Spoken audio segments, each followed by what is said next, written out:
Road પર ભૂવા પડે અને વાહનો ફસાય એ તો હવે જાણે કે સામાન્ય બાબત થઈ ગઈ છે, પરંતુ અહીંયા તો એક કેનાલમાં ભૂવો પડ્યો જેના કારણે 3 થી 4 બોટ ફસાઈ ગઈ। ભૂવો પણ જેવો તેવો નહીં, અંદાજે 50 બાય 50 મીટર જેટલો ભૂવો પડ્યો, જેના કારણે પાણી બધું જ જમીનમાં ઉતરી ગયું અને કેનાલમાં નીકળી રહેલી બોટ ફસાઈ ગઈ। આ ઘટનાની તસવીરો અને વિડીયો હાલ ખૂબ જ વાયરલ થઈ રહ્યા છે અને લોકોને આશ્ચર્યમાં મૂકી રહ્યા છે। એઆઈના યુગમાં આવા વિડીયો અને તસવીરો પર ભરોસો કરવો કે નહીં એ પણ લોકો મૂંઝવણ અનુભવી રહ્યા છે। જો કે હકીકતમાં આ ઘટના બ્રિટનની છે, જ્યાં કાઉન્ટી શ્રોપશાયરમાં એક મોટી દુર્ઘટના બની, જ્યારે એક નહેરમાં એક વિશાળ ભૂવો અને ગાબડું પડી ગયું। ભૂવો અને ગાબડું પડવાના કારણે નહેરનું તમામ પાણી બહાર આવી ગયું અને નહેરમાંથી પસાર થતી 2 બોટ કાદવમાં ફસાઈ ગઈ। ઉપરાંત પાણી સુકાઈ ગયું હોવાથી અન્ય કેટલીક બોટ પણ ફસાયેલી જોવા મળી।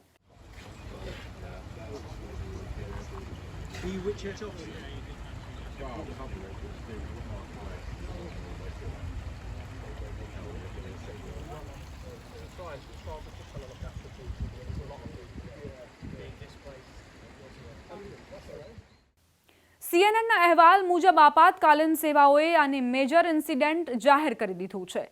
ઘટના સ્થળથી સામે આવેલા ફોટા દર્શાવે છે કે જમીન પર વાસ્તવમાં શું થયું હતું। શ્રોપશાયર ફાયર એન્ડ રેસ્ક્યુ સર્વિસે આ ઘટનાના ફોટા અને વિડીયો જાહેર કર્યા, જેમાં નહેરમાં 2 બોટ ભૂવામાં ફસાયેલી દેખાઈ રહી છે। કહેવાઈ રહ્યું છે કે આ ભૂવો અંદાજે 50 બાય 50 મીટરનો છે। આ જહાજોને કેનાલ બોટ અથવા નહેર જહાજ કહેવાય છે।